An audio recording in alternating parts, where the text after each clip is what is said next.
Kita buang air sembarangan. Bisa memakai? Bisa Mina, mana Mina?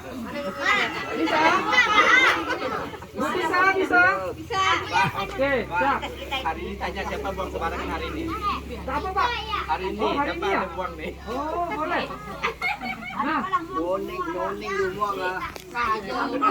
di sini ada yang buang sembarang hari ini? Ada. Yakin?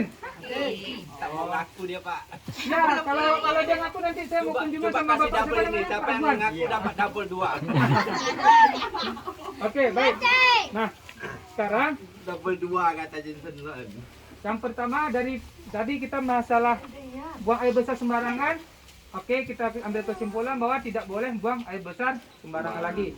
Nah, yang masih buang air besar sembarangan, kalau bisa itu nanti gali lubang. Kalau tak sanggup buat WC, yang penting ada lubang. Tidak sembarang lagi. Bisa ya? Oke. Nah, berarti nanti ini saya Bu Rohana. Nah, ini kebetulan ada Bu Rohana di sini. Sangat tepat sekali nanti saya pada saat kunjungan saya minta Bu Rohana nanti untuk mengunjungi rumah Ibu bersama saya. Bisa Ibu ya? Nah, sekarang kita masuk ke bagian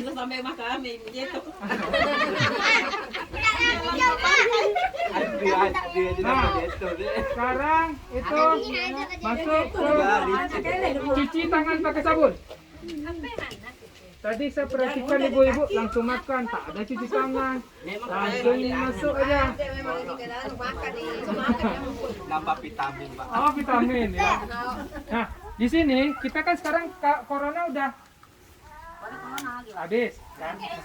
Maksudnya udah terbebas lah kita kan. Nah, jadi karena kita udah terbebas, otomatis pasti masyarakat, bapak-bapak dan ibu yang hadir ini udah tahu ya, kapan kita harus cuci tangan. Bisa ya? Nah, kapan? Yang pertama, sebelum makan. Yang kedua, setelah makan. Yang ketiga, Setelah BAB. oh, setelah BAB boleh. Boleh, 3 aja cukup. Nah, jadi untuk cuci tangan ini, kenapa kita bahas? Karena saya lihat hari ini, kita banyak anak-anak. Nah, ibu-ibu di sini sudah tahu apa itu stunting? Belum?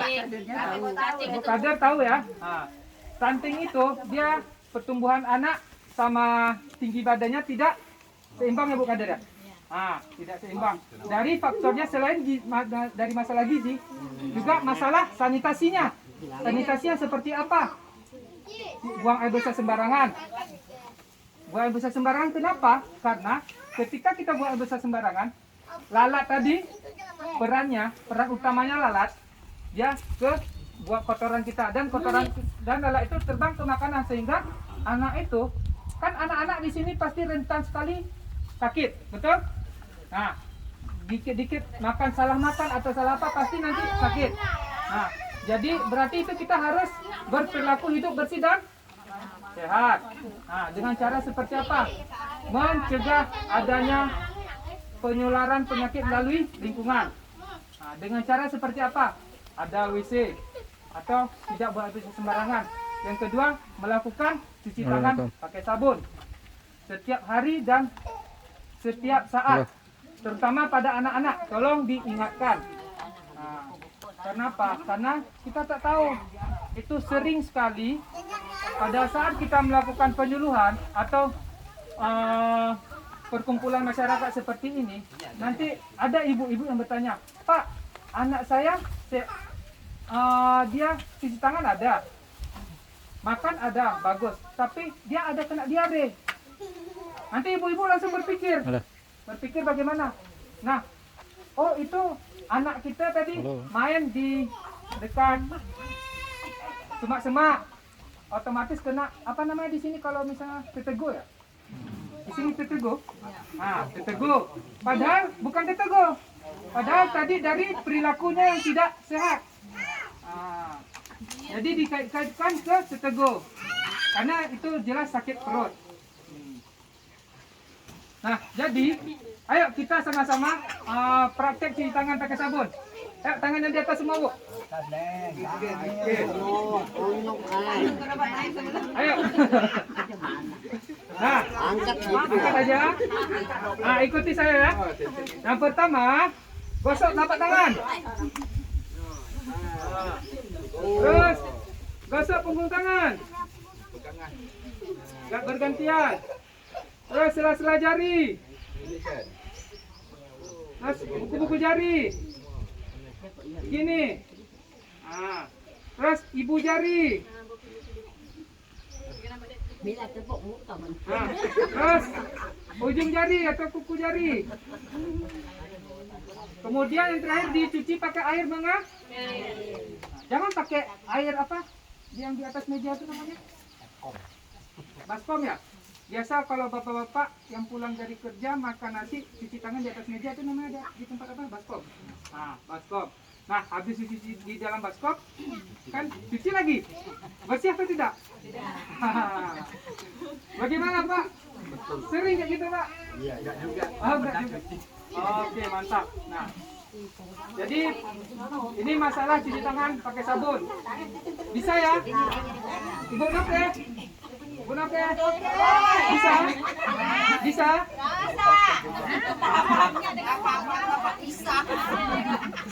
Oke, sekali lagi STBM. STBM.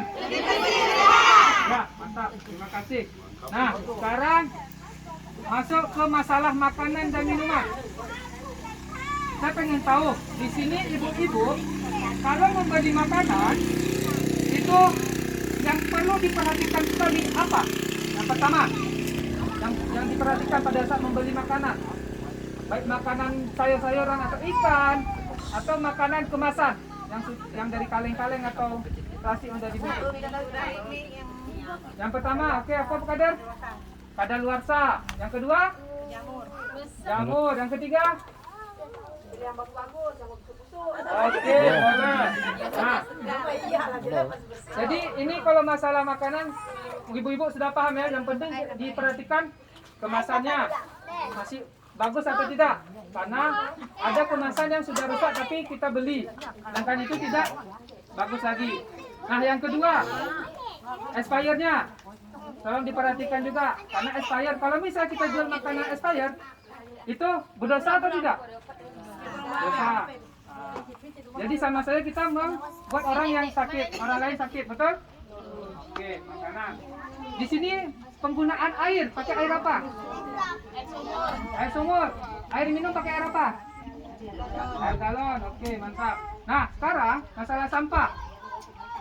Sampah di sini di mana dibuang? Di laut kah? Tadi pagi atau kemarin? Boleh. Tadi pagi atau kemarin ada tak yang buang sampah di laut? Jauh dari Oh, jauh. Berarti kalau dekat laut? Di laut. Mantap. Nah,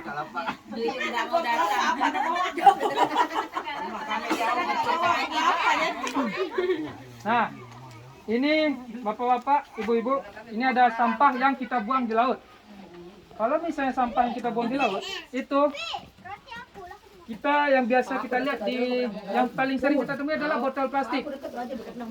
Botol plastik itu Pak, kalau kita buang di laut itu akan hancur 450 tahun.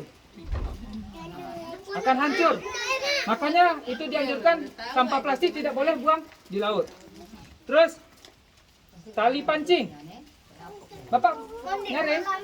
Bapak nyareng? Jangan pula Bapak tak pada nyaring, Bapak bilang tak nyaring hari ini. Kali-kali. Oh, sekali-kali boleh. Nah, tali pancing itu baru bisa hancur di dalam laut selama 600 tahun atau setengah abad. Berarti berapa generasi nih?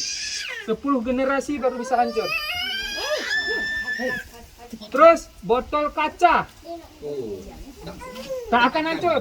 Nah, Beribu-ribu tahun. beribu-ribu tahun baru, bahkan itu tak bisa hancur.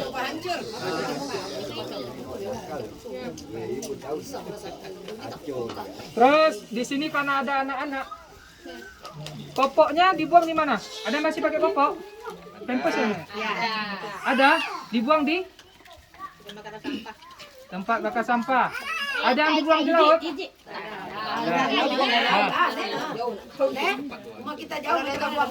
Nah, popok bekas itu bau bisa hancur 450 tahun di dalam air. Nah, kita lihat padahal plastiknya, tempatnya itu kemasannya itu kan mudah hancur, padahal tidak. Itu baru akan hancur 450 tahun. Nah, itu sebagian kecil sampah di dunia ini atau yang kita konsumsi, yang kita hasilkan setiap hari. Kalau dibuang di laut, paling cepat itu puntung rokok. Puntung rokok. Puntung rokok itu baru bisa hancur di dalam laut 1 sampai 5 tahun.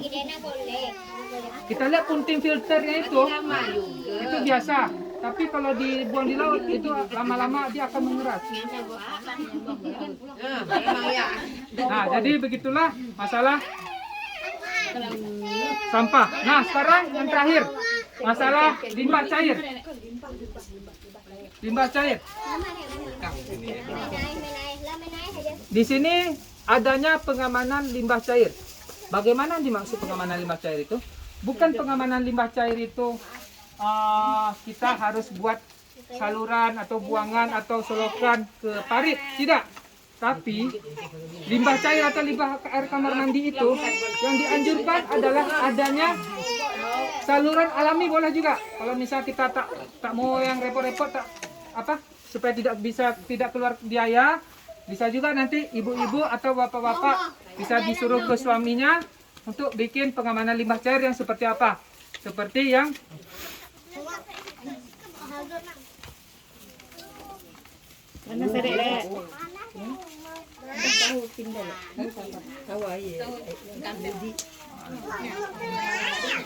nah, ini yang sederhana, limbah cair yang sederhana.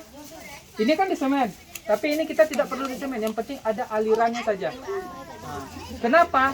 Di sini ibu-ibu ada yang pernah kena penyakit DBD? Ada kasih DBD sini kan? Udah berapa tahun? Berarti ada sekitar 10 tahun terakhir ada DBD di sini. Berarti alhamdulillah kita sudah terbebas dari DBD. Nah, sekarang tidak ada DBD tapi ada nyamuknya. Nah, nyamuk dia otomatis mainnya di mana? Di sini kan? Di kubangan-kubangan ini. Nah, bagaimana cara mengatasinya? Mengatasinya itu adanya pengamanan limbah cair. Bisa ya? Oke. Nah, jadi mungkin itu saja penyampaian saya pada hari ini. Yang pertama, stop buang air besar sembarangan. Bisa? Udah, oke. Kita cucu nangis lagi kan? Yang kedua, cuci tangan pakai sabun. Diingatkan ya sama anak-anaknya. Nah, yang ketiga, pengelolaan makanan dan minuman. Yang keempat, pengamanan sampah. Yang kelima, pengamanan limbah cair. Bisa? Oke, terakhir STBM. STBM. STBM. Oke, terus. Ibu-ibu yang di sini ada yang ingin ditanyakan? Iya. Sebelum kita akhiri, tak ada lagi? Oke, kalau memang tak ada, saya anggap sudah paham dan nanti saya akan kunjungi rumahnya. Kita 1 bulan atau 2 bulan ke depan. Kita lihat. Iya. 1 bulan atau 2 bulan ke depan. Oh, sama aku 7 mita. Nanti ibu-ibu pasti berpikir, oh, ini bapak ini lupa nanti rumah saya nih. Tenang, kan tadi ada absen. Itulah yang kita lihat. Apalagi tadi ada di video kan sama Anak Beda. Jadi tadi juga udah dilihat rumahnya ada WC. Jauh rumah aku. PC. Nah, kita akhiri.